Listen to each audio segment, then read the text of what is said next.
Hey everybody, this is Brett, and I've got a bunch of things I want to talk about, and I may not say everything perfectly, but I'm just going to keep going with this video because this is already about my fifth take.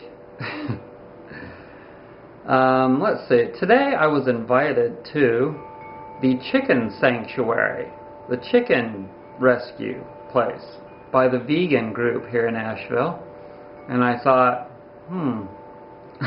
I don't think that coincides with my current diet. So I erased that one.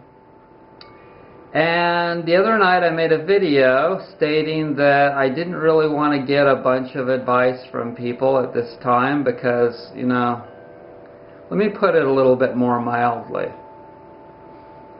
I've learned so many things about healing that I have plenty in my toolbox to go to if I want to. And I don't often hear anything from anyone that I haven't heard before, that I haven't considered, that I haven't tried, this and that. I've been on this journey for 23 years, and so I really am not grooving with it. If y'all want to put a whole bunch of things down there, I'm probably likely to just go like this. I skip through them so fast it's not even funny. Some people think that I'm going to reply to every comment.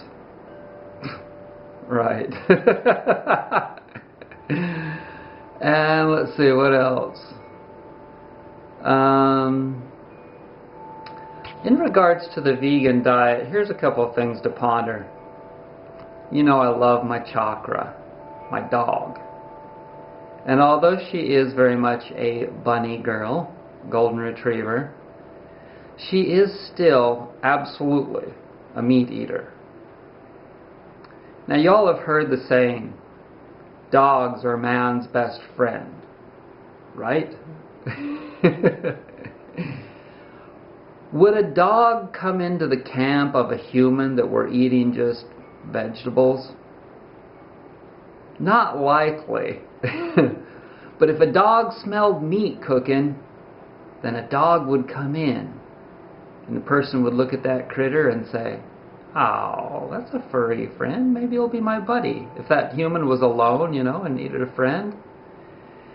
And so he throws a piece of meat over there to him. And he eats it. And then the dog gets a little closer. So that is, in my theory, and many people's I'm sure, how dogs became man's best friend. Now, I don't feel comfortable with killing any animal, really. Not even fish. But I can kill fish. And I can kill birds. Now, if it's by means of, like, shooting lead pellets into the environment, no. Because I'm a naturalist and I respect the earth. And there's a whole lot of people out there that feel the same. There are actually even people out there that still eat all of the animal. Especially in countries where they're not spoiled. Where they have tough lives and hard economies and very little income. They've learned that they have to eat the whole animal. In China they eat the claws of the chicken, the head of the chicken, the eyeballs, the whole freaking thing. Same with fish. You don't waste anything, and that's what the American Indians will tell you.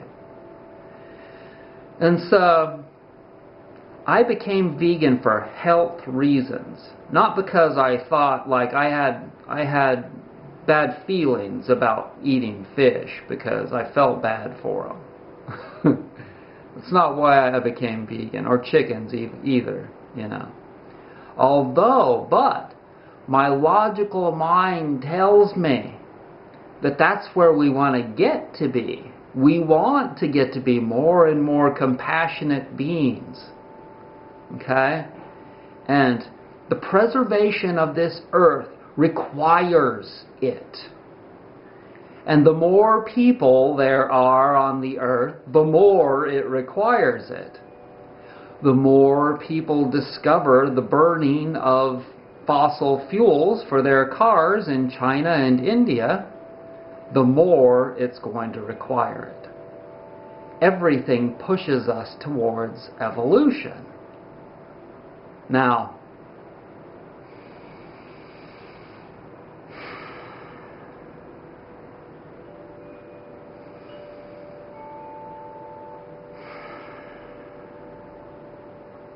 by the same token, we have to listen to our bodies, and that's been the main consensus in the last couple of videos here, that we have to listen to our bodies. And so, for a long time, I was eating a vegan diet that included a lot of fruit, and I could tell that that fruit was doing good for me, and I believe that it was largely cleaning out my digestive system. Now, it wasn't doing good for the candida that was in my tissues throughout my body, and this is just theory, okay? Because the fructose gets into your blood, and then it's feeding things in faraway places, in tissues, in tight areas in your body. For instance, I have a little place right there on my forehead that you may be able to see that is candida.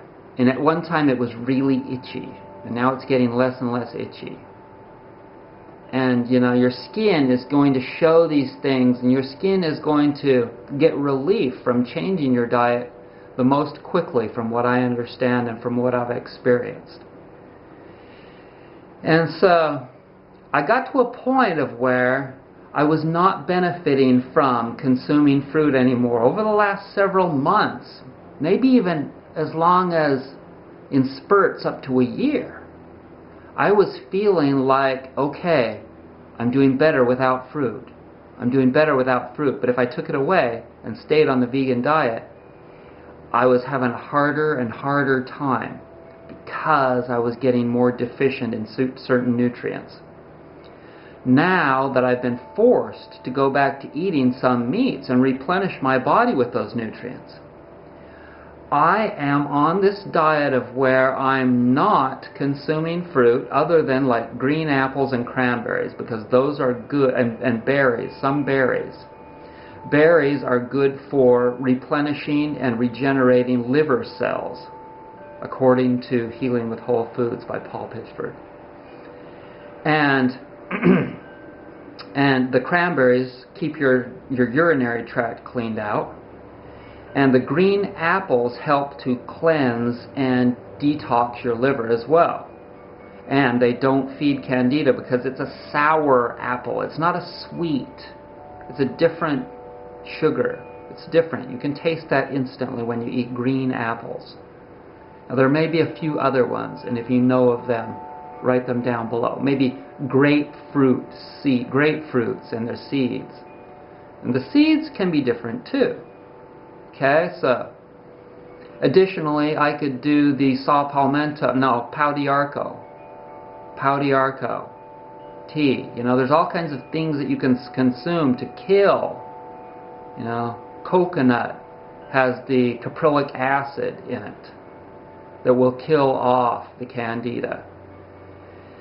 And so yes, I'm cooking my eggs with coconut oil. And I've learned that if I get the coconut oil really hot, then it won't stick. And if I use enough oil, then it won't stick. And it's a high heat oil. So those of you that said, I told you should eat coconut oil, well, okay. You don't have to write anymore. So the diet that I'm on now of eating eggs and fish mostly, and the eggs are perfect for the springtime. It is just about Easter, okay? Oftentimes the foods coincide with the time of the year. Most of the time, that's how it is. And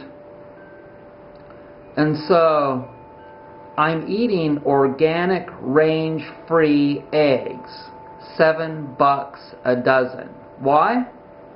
Because I might as well not even live if I'm going to consume shitty foods.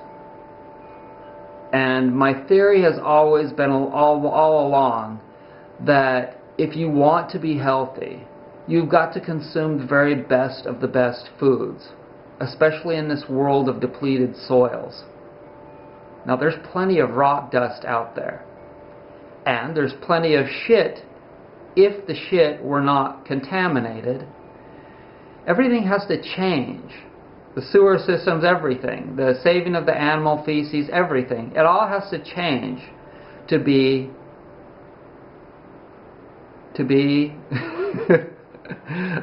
sustainable. Whenever you're Candida cleansing, your mind doesn't often click as well as you'd like it to. I'm not eating any fruit right now. Okay? I'm eating the eggs, I'm eating the fish, I'm eating whole non-glutinous grains. I'm actually still eating lavages and vegetables. I made vegetable soup yesterday. But I'm not eating any fruit, maple syrup. I have to stay away from that. And if I do, it heals me, but it's hell. I had to get up about 12 times to pee last night and keep drinking water. That's why I was getting deficient before, because the vegan diet is more cleansing than eating fish and eggs. If you can stay with just eating whole non-glutinous grains and vegetables, you'll cleanse faster. But you may get deficient, because the more you cleanse, the more you're moving stuff out of your body. And you may get to a certain point of where you don't have enough vitamin B this or enough mineral that, because you've done so many enemas or vomited or sweated or cried. You've done all those things so much that you're like, there's nothing left in you. So that's what I've done. I've stepped back now. But someday, it's very likely that I'll go back to vegan, at least for a while. And if I get deficient again, you'll better fucking believe that I'm not going to wait as long as I did last time to go back to eating some meat. So, in conclusion, it is a beautiful day today. Somebody that was going to stay at the house today said in an email the other day that they had looked at the weather and that it was supposed to rain on Saturday. You tell me. So don't always just believe what you hear. Don't even just believe what you think, because things change. Don't believe everything I tell you, because sometimes I screw up. I'm going to go to the park right now and go barefoot walking.